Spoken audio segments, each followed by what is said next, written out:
Well, good to see you. It's great to be back in Southwest Florida. I'm joined with Surgeon General of Florida, Dr. Joe Ladapo. Our Hardee County Sheriff, Vent Crawford. Karen Bailey, who's a mother. And Ozzie Morabel, co-owner of Taco Works restaurants in Southwest Florida. So we're here today to discuss one of the proposed constitutional amendments that are going to be on your ballot on November, if you vote before then, Amendment 3. And I've had a lot of people come up to me, really the whole time I've been governor, even running for governor, voters would say, okay, how do you make sense of these amendments? Because, let's face it, when these special interest amendments get on, they're trying to write it in a way that's going to trick as many people as possible to vote for it. That's by design. They spend millions of dollars to poll test this. And so a lot of folks were like, can you talk? I heard you mention it. And so we're going to do, so I'm going to address kind of what the amendment means, how it got here, and then we'll have our panelists discuss some other aspects of this. So first of all, how did proposed Amendment 3 get on your ballot? It didn't just happen out of thin air. It wasn't immaculately conceived. It was put on the ballot because one big weed company has now spent $100 million trying to pass it. This amendment was written by the CEO of that big weed company. And so just think about it. This is a weed company that is publicly traded on the Canadian Stock Exchange. As a CEO and as a publicly traded company, you have a fiduciary duty to maximize the value for your shareholders. So when this amendment is being written, this amendment is being written to benefit this one big weed company. It is not meant to benefit you. It's not meant to benefit the state.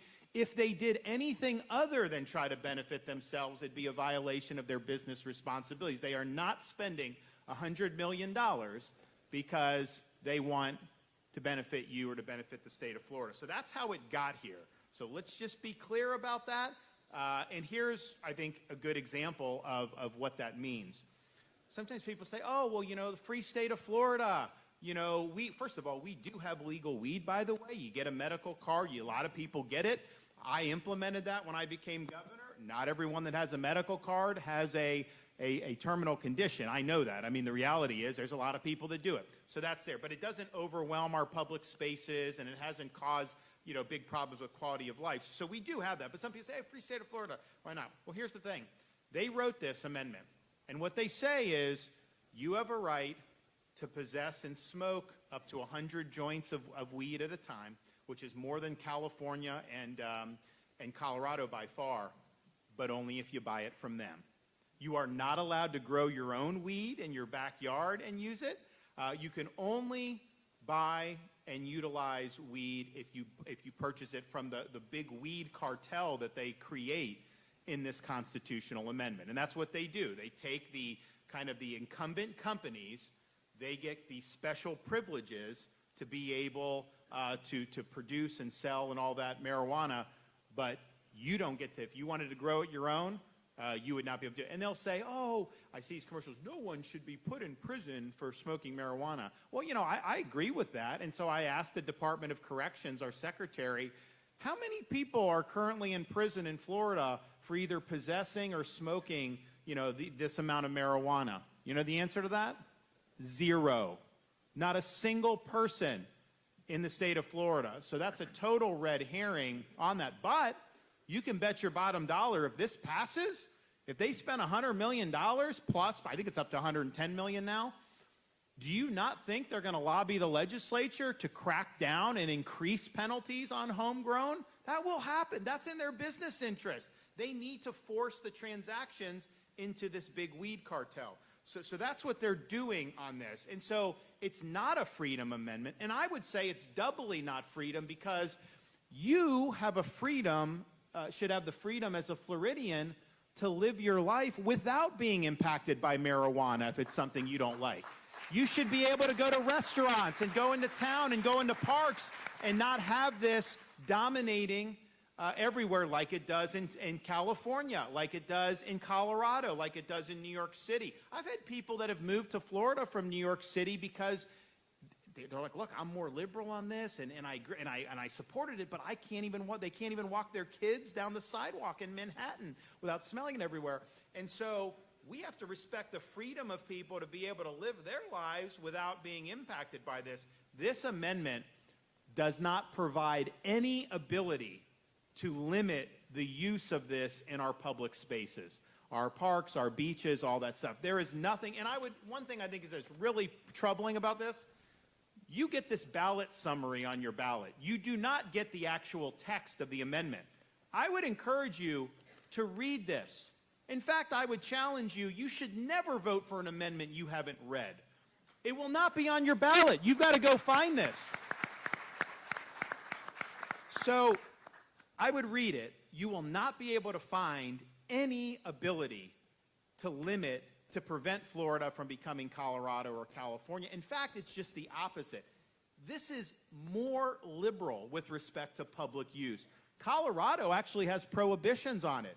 Here, they're saying that you can smoke it and you're not subject to any criminal, civil liability or sanctions, any sanctions.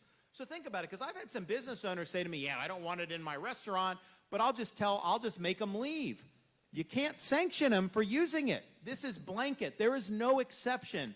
The words that they're using matter. This would be part of our Constitution forever. We would never change this if it ends up passing. So it is not supportive of freedom if you want to grow your own, and then it infringes on the freedom of people that don't want to be impacted by marijuana use and just want to be able to do. And I think a lot of Floridians, look, I mean, Joe's going to talk about, we want to discourage this use. It is not positive, okay? I know some people are saying, it doesn't matter, people. That's not true. There's a lot of people that think differently. I get that. But I think a lot of Floridians are like, you know what? Whatever people are doing in their home, I don't really care. I just don't want it to overrun our public spaces. Bet your bottom dollar, if this amendment passes, it will forever change the culture of Florida. It will forever change all these spaces and all these places that we've liked. And, our state is a jewel in this country.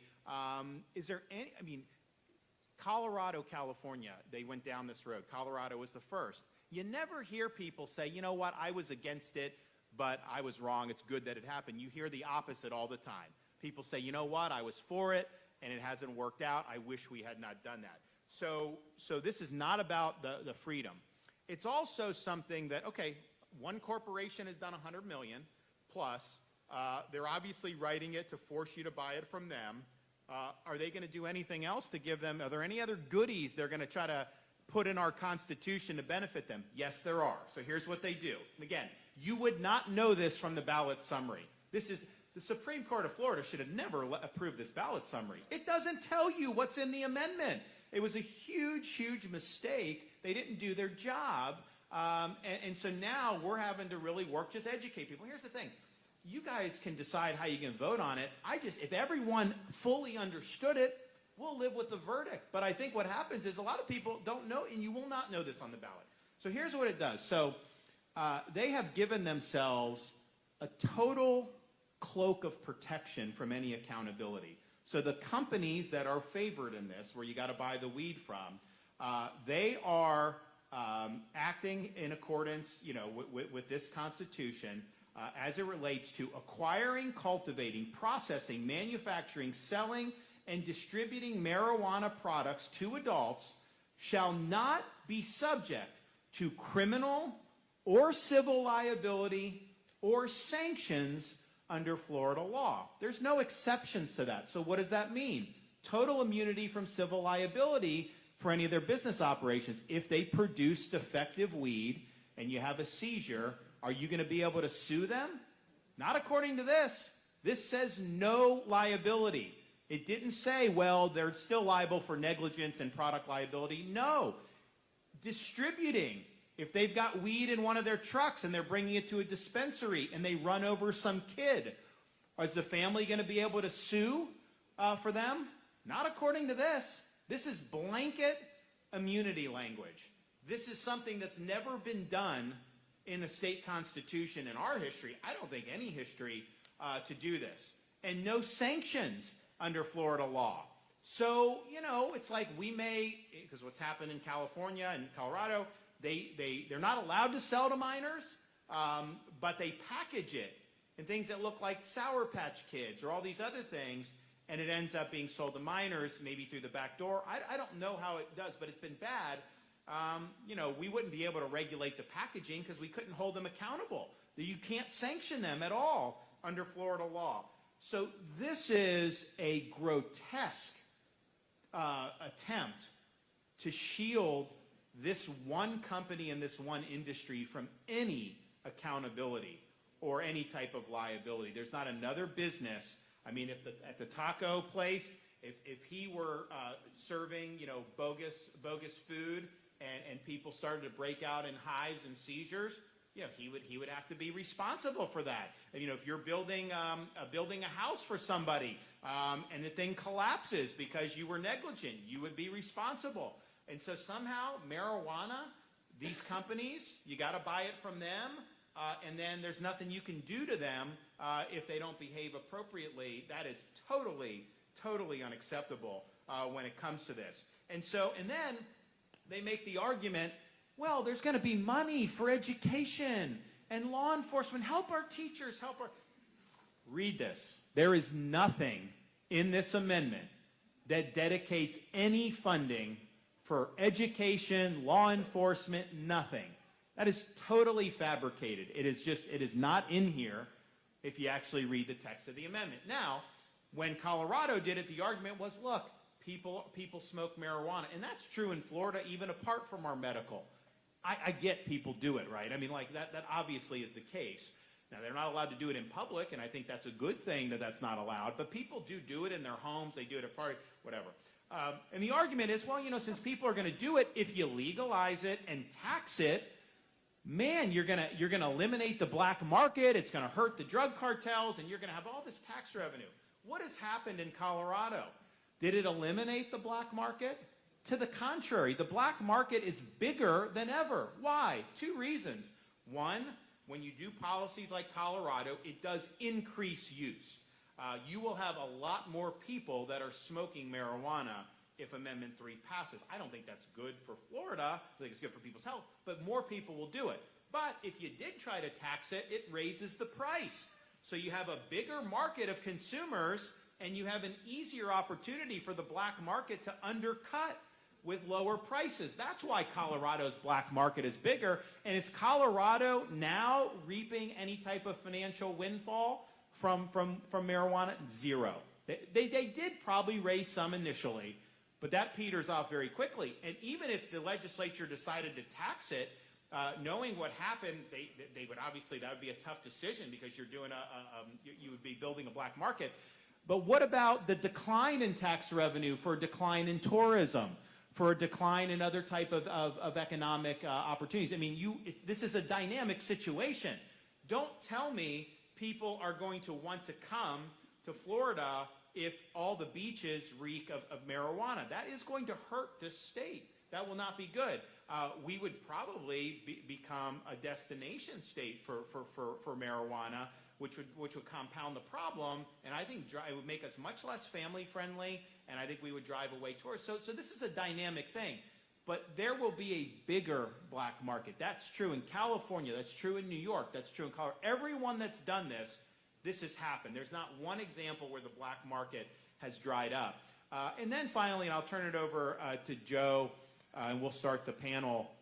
You know, I'm a dad. I've got a second grader, a first grader, and a preschooler.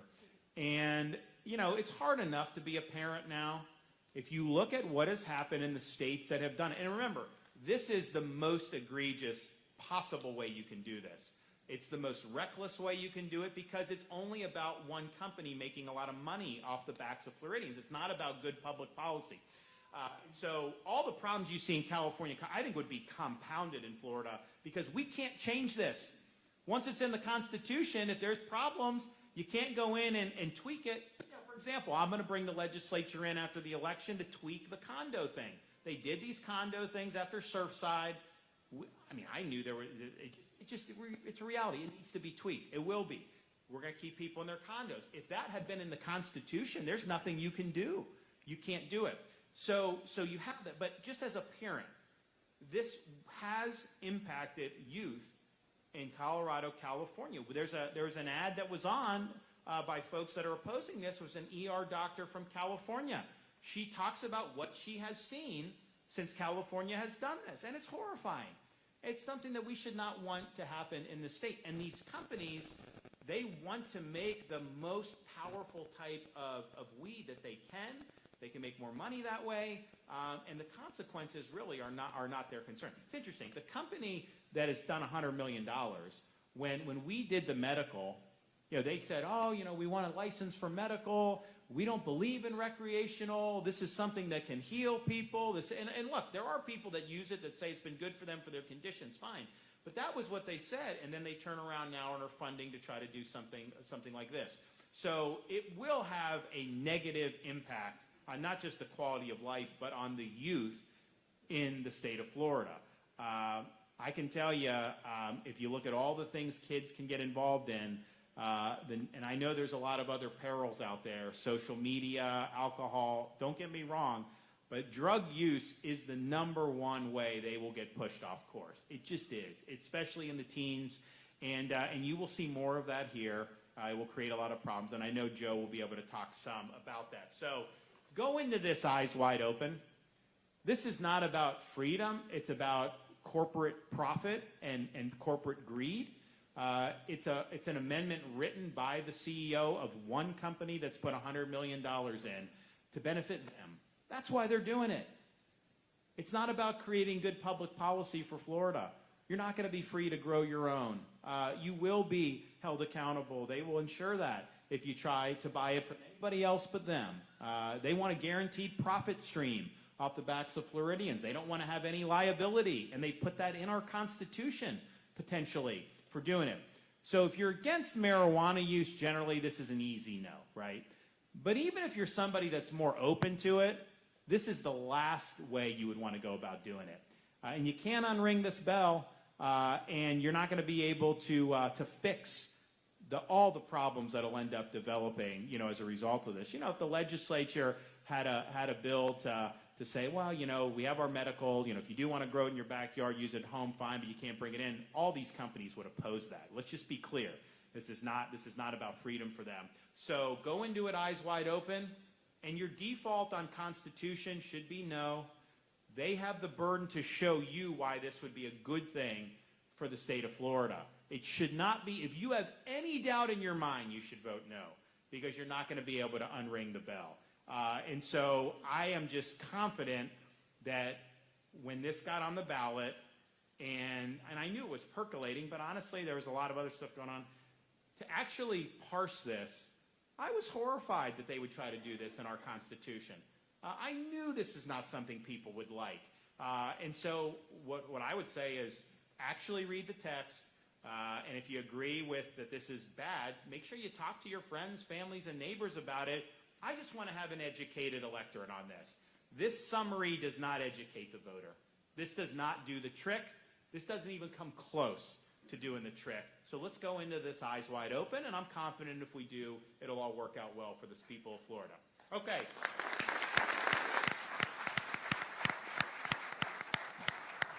We're fortunate to have the top Surgeon General of all 50 states who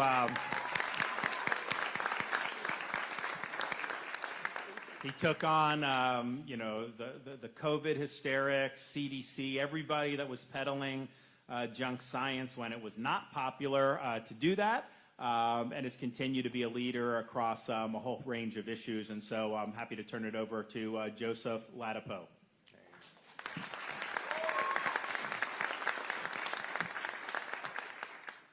Hello, everyone. So, it's great to be down here in this part of the state. This is a beautiful part of the state. We live in South Pasadena in the St. Pete area, so it's got, not too far up north, and it's just a nice coast to be on. People like the Atlantic coast. We like this coast more. So, this is such an interesting thing that's happening, and And I always have to think about, well, what am I going to talk about? And of course, I'm going to talk about some of the health stuff that a lot of people don't know about just because it's not something that's been publicized very much, if at all, by media, because media doesn't want you to know about it, because the media likes to pick winners and losers, and talking about the real harms of marijuana use isn't on the winner list for them historically. But before I talk about the health stuff, I want to actually talk about like literally what's happening right now, what we just witnessed, which has been, it's been something I've been watching for some days. So is it such an interesting sort of decision that folks are going to have to make in a few weeks? And it's really interesting because the idea of not criminalizing, not penalizing people for using, a drug privately in their homes, I mean, that appeals to just about everyone. That's very popular, right? If people want to do something, you may not agree with it, but if it's not hurting someone else and they're doing it privately, I mean, who wants to get in the way of that? That's a very popular idea. And that idea has been imposed or stamped on this notion of legalization of marijuana. And, it's very appealing. The problem is that is a mirage. And it's a mirage because of what the governor just shared. And it's so hard to get people to move away from their mirages, but it's important because it matters. So, so why is it a mirage? So the idea is wonderful, but what do we actually have? What are people actually talking about? What's the matter of the issue? The factual matter of the issue is that, people are talking about a policy that literally, it's not about, people just, decriminalizing something that, most people don't feel is really criminal activity. The matter of it is a company getting to just corner the market, or a group of companies just getting to corner the market, and writing that into law, that they get to control this notion that people have. So the reality is something that is very different. It's what the governor was just sharing. And the other piece that the governor has mentioned, that's like, that just, again, it's not what people think about when they think about decriminalization, is this, is codifying immunity, like legal immunity, complete protection. I mean, that is profound, that is written in, some of the language that people are looking at. It's a profound idea that, you will get to corner the market, right? Because people think, oh, people can grow it, I'll be able to grow it, and, whatever, we'll have parties, all that stuff. But that's not what it is. Like, that's the mirage. That's the notion that's in people's minds. But it is not the factual matter of it. The factual matter of it is that it is the biggest type of handout for a company. And then, as if that's not enough, and they want to kick you in the where, they also write in that you even, we're completely immune. You can't protect this. I mean, that's the most sinister type of sort of legislation, if you will, that I could even imagine. And that is the factual content that we're talking about. I mean, it disturbs me. I think I know that for most people, if they actually knew, if they could separate the idea of legalization and decriminalization, which pretty much just about everyone's on the same page about, from the reality, I mean, people would feel very differently. There's no question. This is, I mean, people can debate, but in my mind, this is the most disgusting thing that is on the list of items that people have to make a decision about in a few weeks. And, there's another piece that's happening right now that deserves attention, which is how, when you're in these situations where, like, again, naturally people are feeling one way, and you're hearing information that's saying, I know you feel this way, but no, look over here. This is actually, these are the facts, and I think you would feel differently if you accepted that. That dynamic is difficult for people. That's what the governor is trying to do. He's like, I get how people feel, but here's the substance, here are the facts. And it's hard because you're over here, but he's saying this, and how could that possibly be true? And you look at Governor DeSantis's history. You look at the energy and the enthusiasm that he is, and the conviction really that he's demonstrating as he's talking about this. Well, why is he doing that? And what does it remind you of? Well, why is he doing it? For the same reason he's always done it, when he's saying something that is in contrast to popular opinion. We saw it a few years ago during the COVID pandemic at the very beginning, where everyone was in one direction and your governor was saying something else and taking tremendous amounts of nonstop heat for it.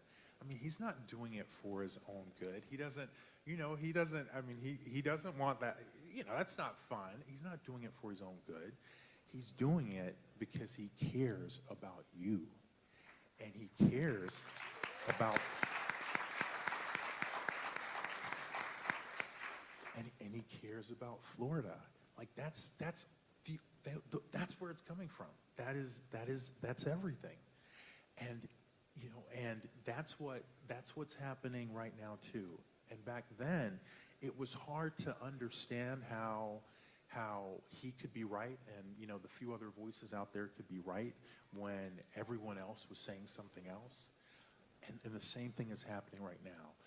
He's doing it because he cares about you, and he cares about this state. And it's absolutely, in my mind, in my judgment, the right thing to do. In terms of some of the health stuff that's worth noting, these are facts. So multiple studies show that marijuana increases the incidence of schizophrenia in young people. Like multiple studies, different countries, they show it. People don't know this, but it's true. And people don't know it because, unfortunately, we have a media that wants you drugged out. They want you drugged out because, hey, guess what? You're easier to control. You're way more controllable when you're drugged out. But that is a fact. Other facts, the marijuana that is out, people use now, isn't the same marijuana that people were using decades ago. The amount of THC, that psychoactive part, is much, much, much higher now. And along with that, the addiction is way more, it's a real thing. I mean, people, I think, still sometimes have trouble with the idea that marijuana is an addictive substance. But believe me, I've seen it in the hospital. I've seen so many cases of things like cannabinoid hyperemesis syndrome, where people come in, they're miserable, they're vomiting, they got abdominal pain. It's completely related to marijuana use. The addiction is absolutely a real thing. Other things that are important, it increases depression, it increases anxiety, it kills brain cells. Like there's just no question about that. So on the health side, it's not a good thing. I mean, it's just not a good thing for people. And you can say that without judgment. I know I want to make sure people know that I'm not judging anyone. This conversation isn't about judgment. In fact, that's part of the reason that people generally feel that it's okay to do stuff privately in your home. It is about what the facts are in terms of the health issues, and there are major health issues. And God bless the freedom to do what you want, but you should be informed, and you shouldn't just believe people who say people aren't getting addicted, or lives aren't getting ruined, or brain cells aren't dying, or people aren't losing motivation to pursue the things that are important to them in their lives. So please, as the governor said, please share the information with people. I mean, read it, share the words that, where maybe companies are saying that they are completely protected and you can only buy, whatever, you can only buy it from them. Like that, those are facts. I mean, the right way to do it is to work with the lawmakers and to find a way to do it that, works for Floridians. This is a way that was designed, crafted, and planned for implementation to the benefit of a single entity. Thank you. Good job. Okay, Sheriff. Thank you, Governor, for the invite. Thank you for your passion to the free state of Florida, and thank you for the passion on voting no for Amendment 3. law enforcement, how's it going to affect law enforcement if this constitutional amendment passes? There's just it's a snowball effect on what's going to happen. Surgeon General was talking about the health. What a lot of people is failing to think about is, as far as law enforcement, what are we going to be dealing with in 5 years? If we think that the youth is not going to get a hold of this recreational marijuana under 21 years of age, we're living in a fantasy world. They are going to do it. The Surgeon General knows that the fact of that frontal lobe in our children is going to grow till 25 years of age. It's going to be legal in the state of Florida to kill our children's brain after 21 years of age for 4 years. We're allowing it to happen, so what is law enforcement going to have to deal with in 5 years, 10 years, 20 years?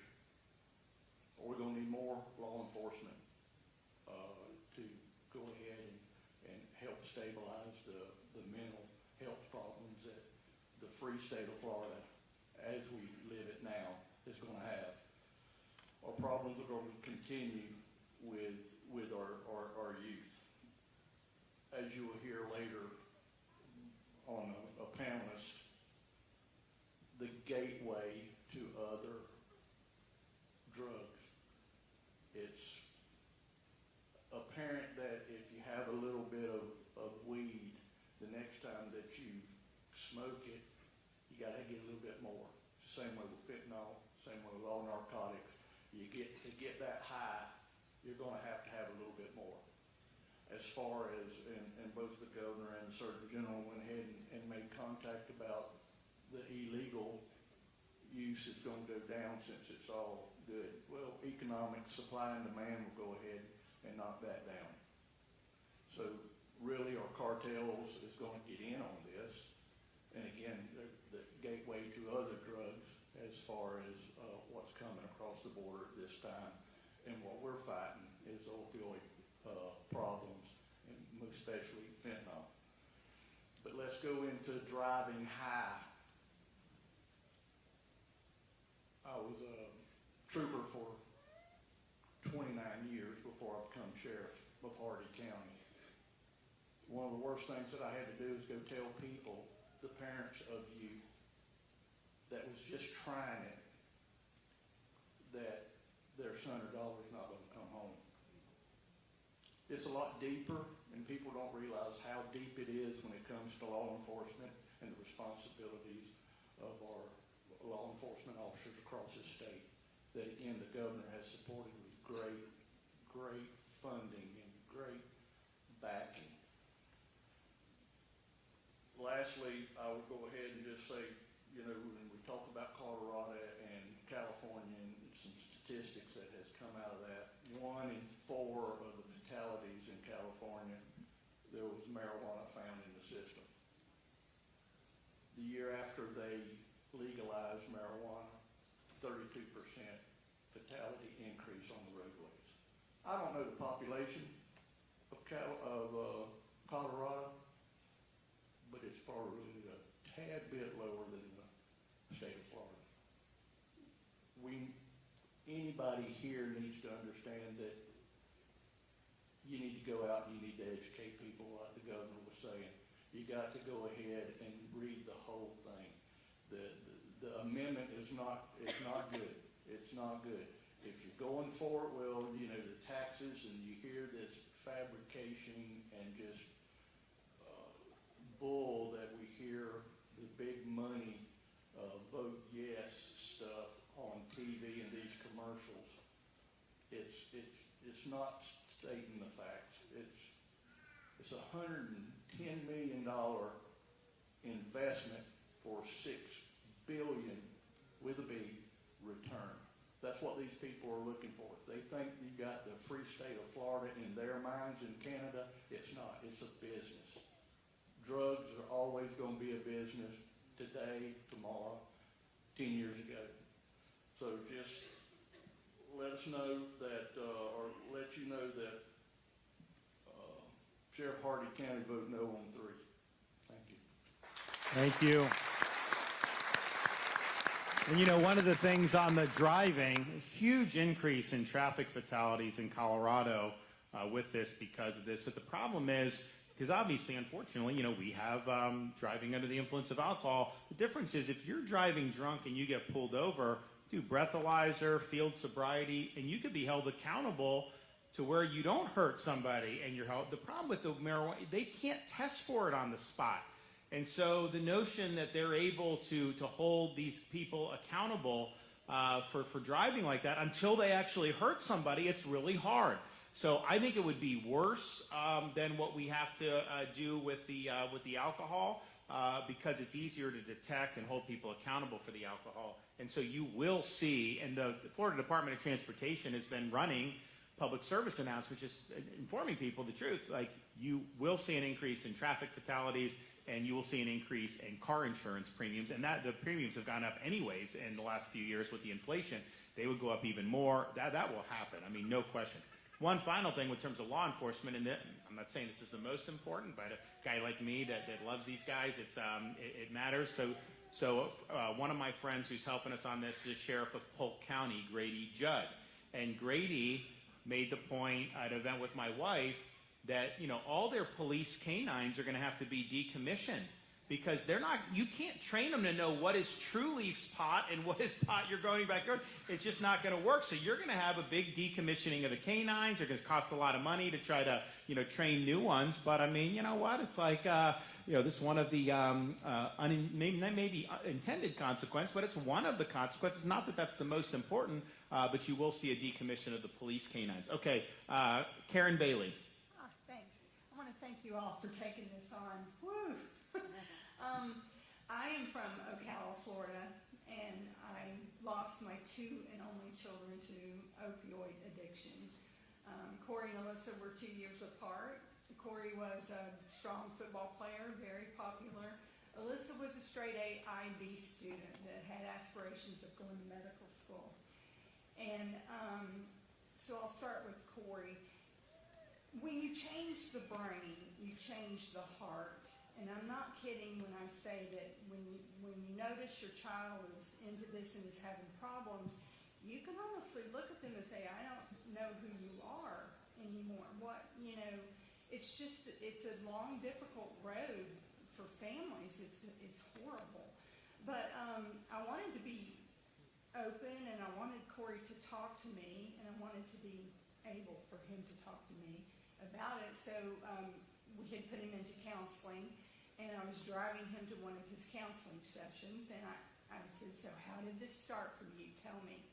How did this start? And he said, oh, Mom. And he said, that was so easy. He said, after a football game or wakeboarding out at the lake, he said, we always, me and my friends, and he was popular, there were a lot of friends, and we lost a lot of kids. We have. And he said, it always starts with marijuana, but the pot always runs out. And he said, after that pot runs out, somebody's always got something else. And he said, when you're having fun with your friends, you don't want it to end. So that's how maybe a teenager thinks. So Corey died September the 21st of 2011. And the day that he died, he and Alyssa had shared pills together, the same way they probably would have shared a joint together. Corey died, Alyssa survived. And 42 months after that, Alyssa took her life. So I want you to think about brothers and sisters, brothers and brothers who go out to parties and hang out with their friends. Even if their parents are home, I still don't trust that you know, that's, you don't know what they're doing when they're not with you. And I just want you to vote no on this amendment so bad, because it would change Florida, and our children are worth better than that. And frankly, I feel that any type of leadership that would lift marijuana up after going through what I have gone through, that isn't a leadership that we would want at all. We got to put our children first. Thank you.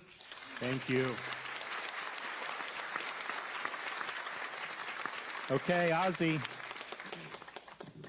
Thank you, Governor. It's a pleasure being here. Thank you for the invitation. When I got the call yesterday to be here to talk about this subject, I was a little weirded out a little bit because I sell tacos for a living, you know. So I'm like, come on, man, this could help. But at the same time, I'm a very, very open-minded person when it comes to this subject. I'm somewhat educated in it. I watch a lot of news, TV, a lot of commercials, and of course, everything that you see on TV is they're trying to paint it as this great thing that's going to happen. Oh, it's going to be so cool. It's going to be, you know, you can do this, you can do that. They paint it in a way that kind of worries me a little bit. I'm 51 years old right now, so I'm kind of at that line that I'm no longer young.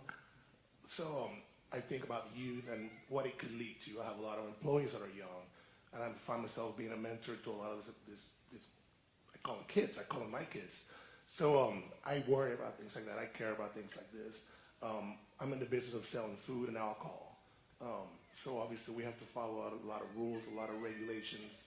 I mean, we're forced to do it. We don't mind it. It's what we choose to do.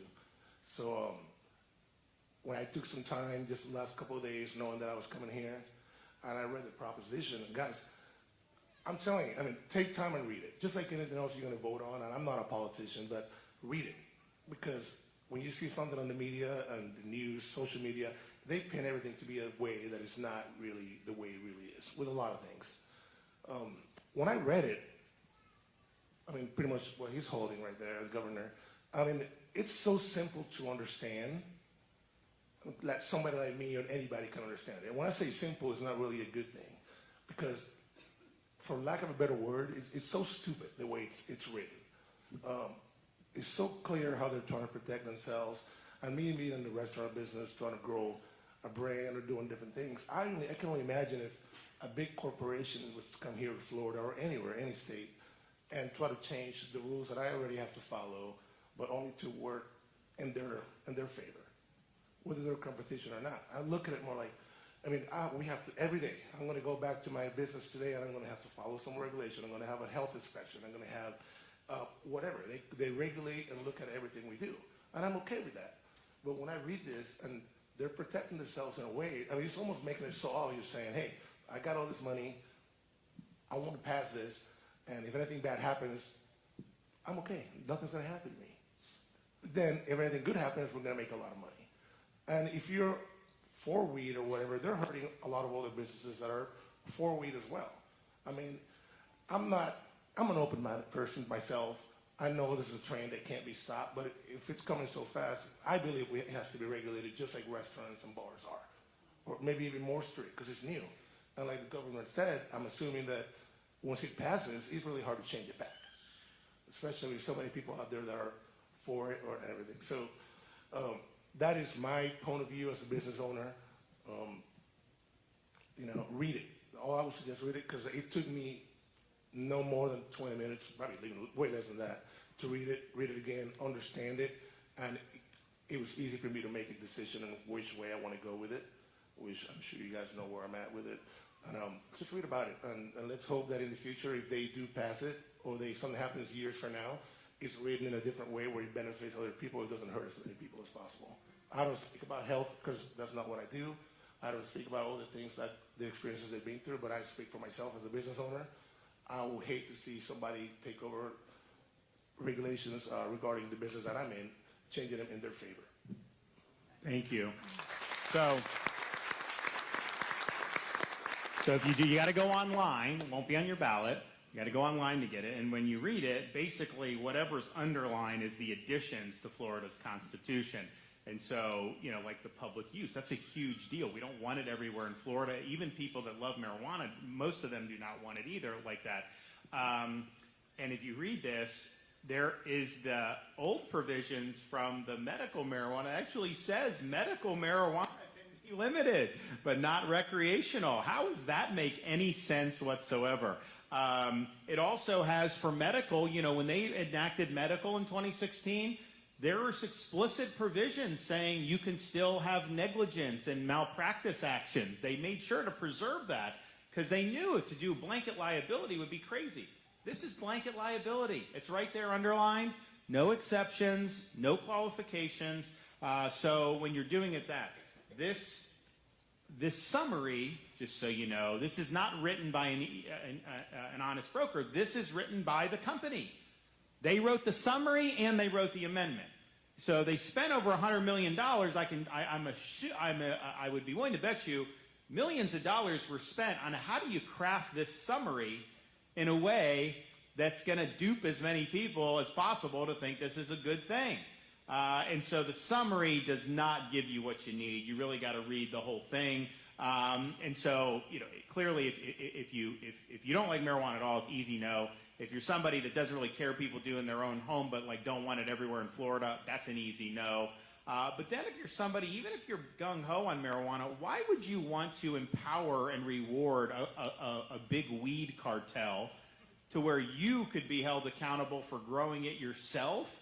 And you got to buy it from them, and then if they sell you crap, you can't sue them, and they're immune? Nobody thinks that's a good idea. And so from that perspective, it's bad. And then I would say there's a lot of people that may not have strong feelings either way.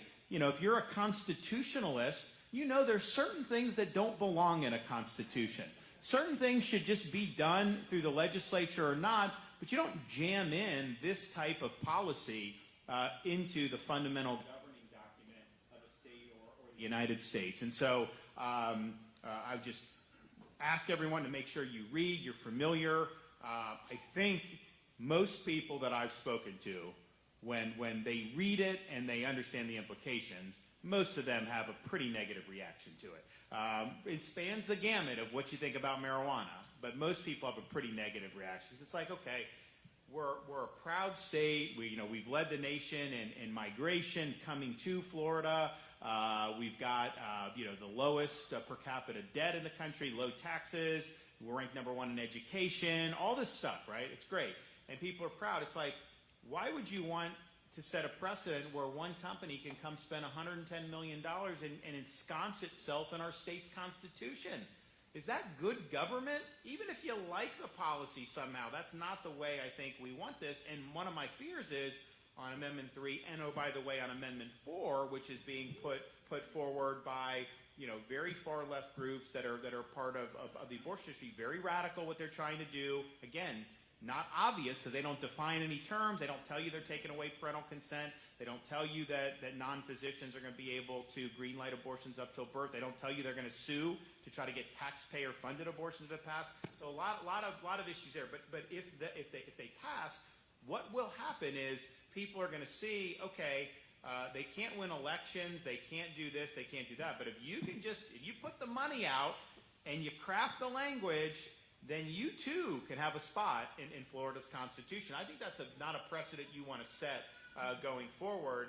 So I think the fact that this is such an obvious power grab and it's motivated by obviously corporate greed, once people know that, I do think that people are like, yeah, that's probably not a good idea. So even apart from the substance, even apart from marijuana, this is not the way you govern in a republic.